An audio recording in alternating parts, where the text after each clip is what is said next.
channel mga kaibigan, Charlie Suarez mga kapatid.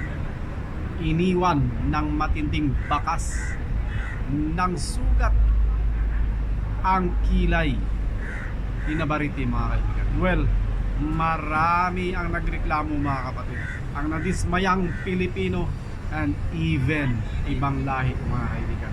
Dahil kitang kita, hindi naman nahidbat yung kilay ni Navarrete mga kaibigan. Panoorin natin ang slow-mo ng pangyayari.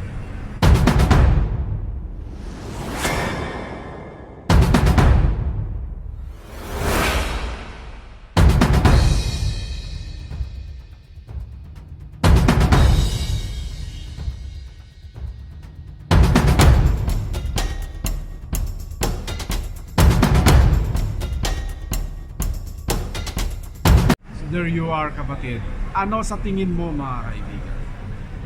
Headbutt ba ito o talagang dahilan na lang para manalo itong si Navarrete mga kaibigan? Well, chance na sana ni Charlie Suarez kapag umabot ng 12 rounds ang kanilang laban. Ngunit ayun na nga mga kaibigan, pinatigil ng ring physician ang kanilang laban.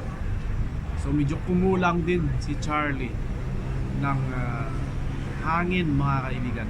Nung nasugatan na yung mata ni Navarrete, dapat puspusan niya ng tinira itong si Navarrete.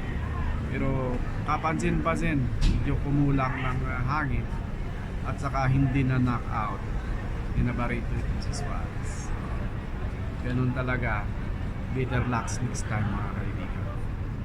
So, ganun lang. See you on our next video.